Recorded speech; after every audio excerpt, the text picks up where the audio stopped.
With every new day, every sunrise, we build structures that stand the test of time.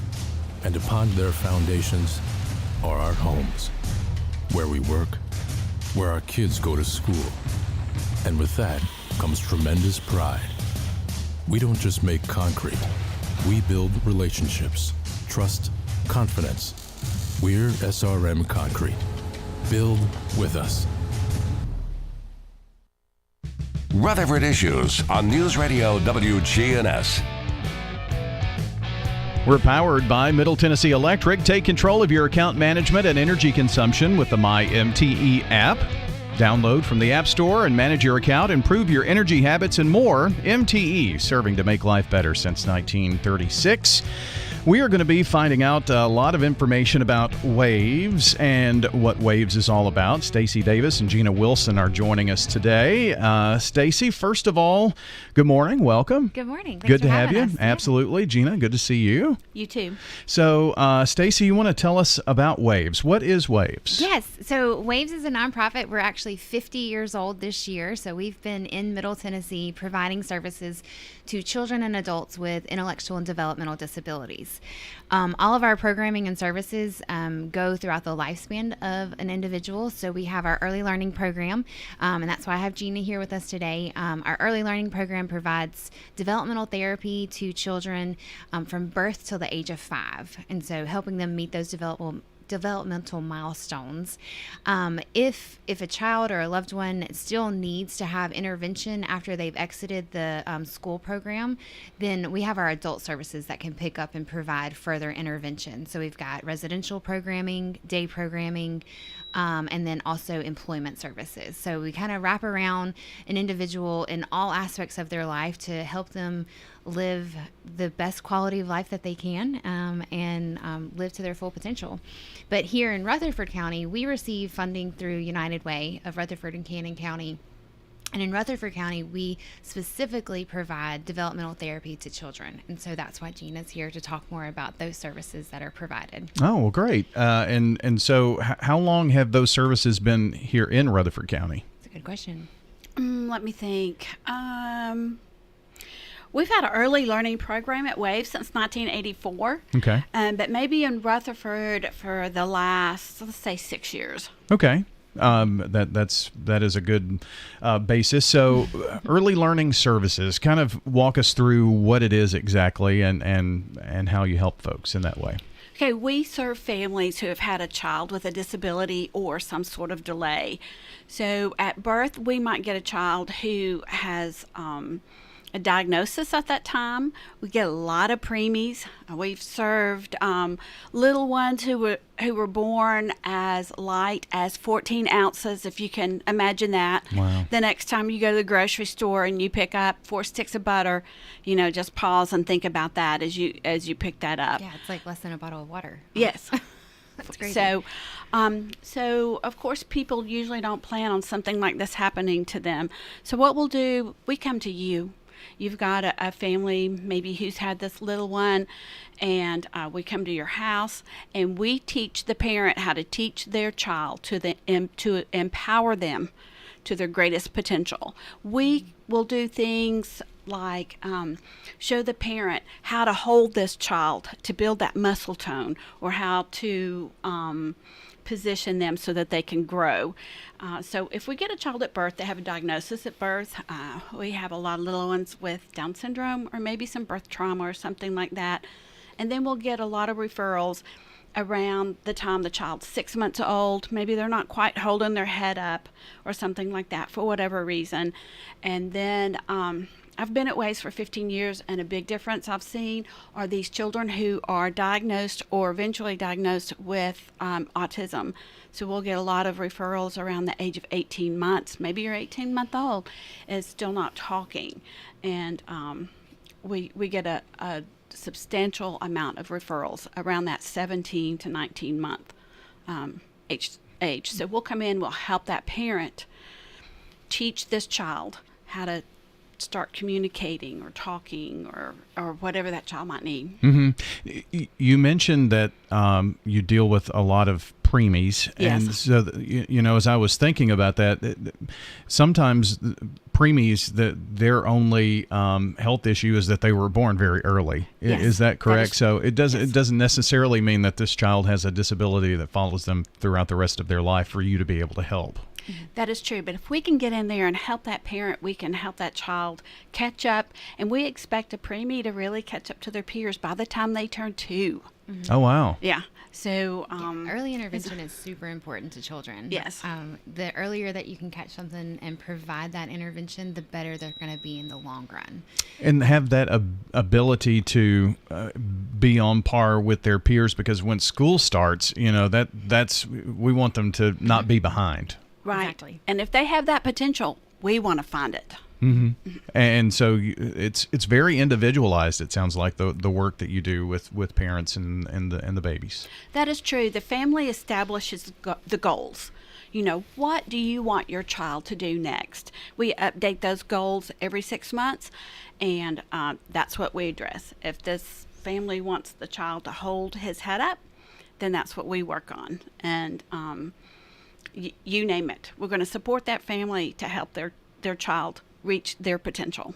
Gina, I would think too that as the child grows, so does their need, or the needs change, Yes. as they develop. Yeah, so a lot of times, especially with these preemies, the parents are so overwhelmed. Their little one might be on oxygen. They might have a lot of things going on.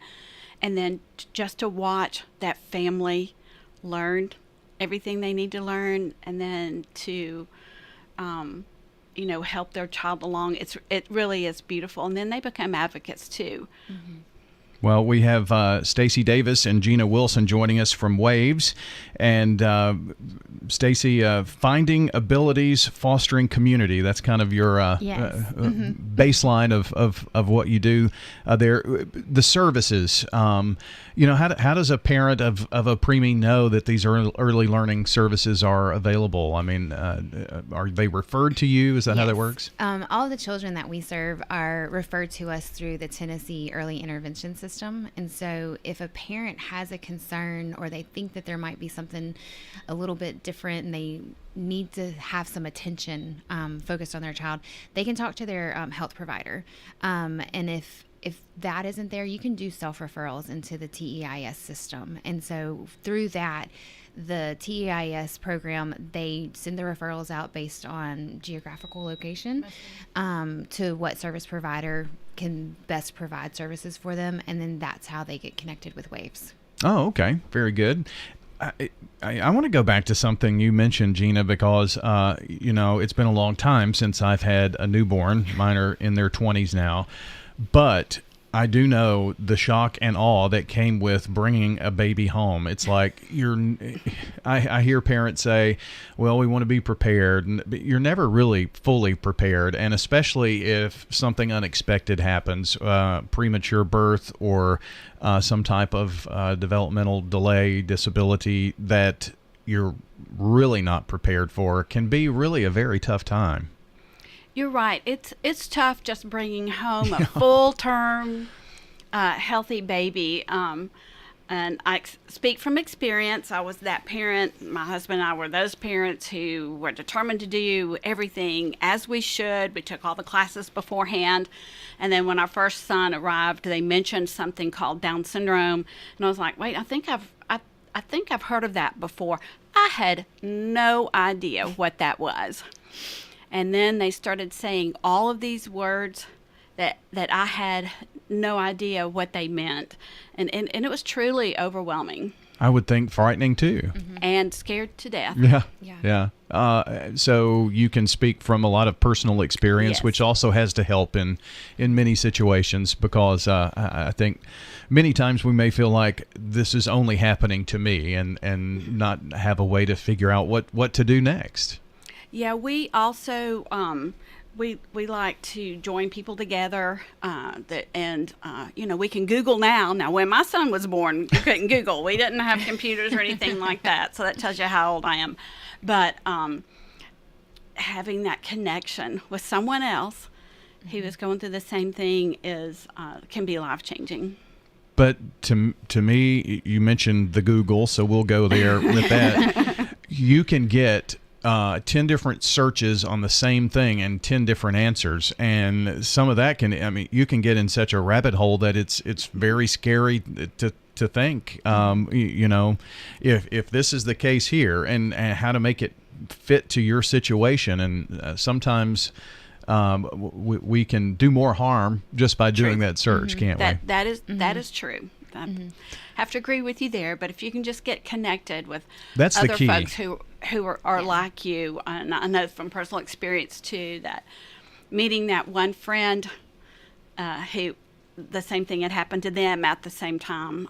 She's still one of my very closest friends, and she was always there for me. And so sometimes we'll connect our families, especially if we have these really rare things going on, maybe an unusual diagnosis or something. Connection can really make a difference for these families. The connection, Stacy, sounds like that's a big part of what you do. So don't feel isolated. Don't feel like there's no help. And there may be some folks out there listening right now that are in a situation that you could definitely help with. While people are oftentimes connected early on, if they haven't been, sometimes maybe folks fall through the cracks. What would you suggest that they do to maybe see if your services would help? Yeah, so if you think that you need some sort of support and services, you can always reach out to us at Waves. You can find all of our contact information online at wavesinc.com, and just ask us questions on what you think you should do, and we can provide that guidance and stuff, whether it be look for a referral through the TEIS system, or look for support, because it's always a question of like who's closest to you that can provide the best services. And there's a lot of different service providers in our area that provide developmental therapy. And so that's Waves, WAVES, just like you wave your hand, wavesinc.com. Correct. Okay. I didn't mean to cut you off there. No, that's perfect. Yeah. Earlier when Gina was talking, she was talking about the support and things that can happen.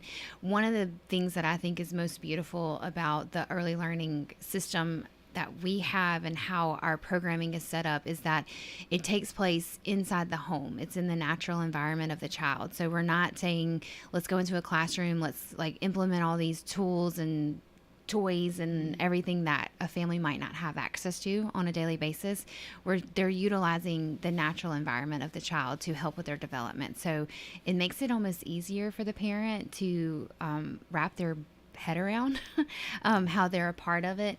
And it's that one-on-one attention. So you're not fighting in a classroom for the attention or for your question to be answered.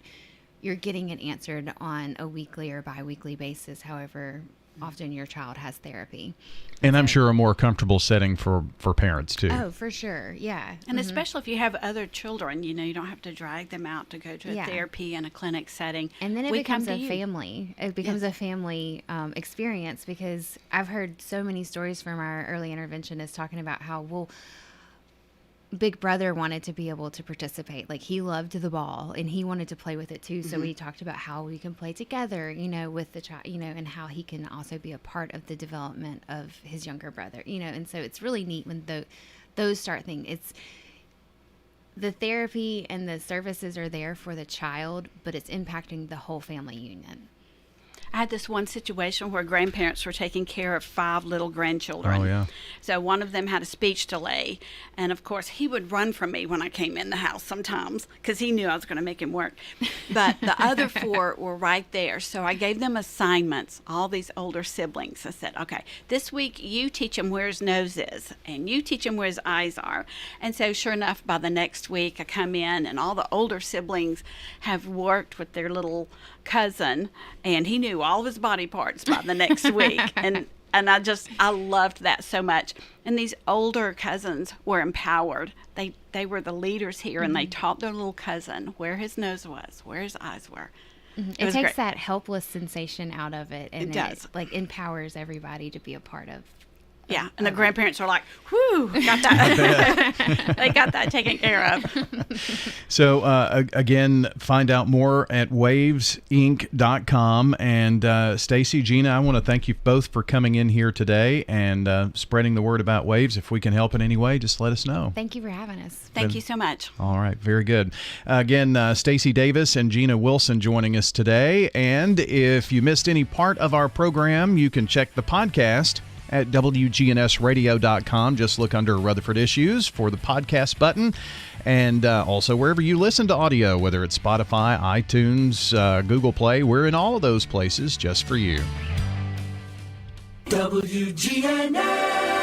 Our family at Demas's Restaurant are proud to support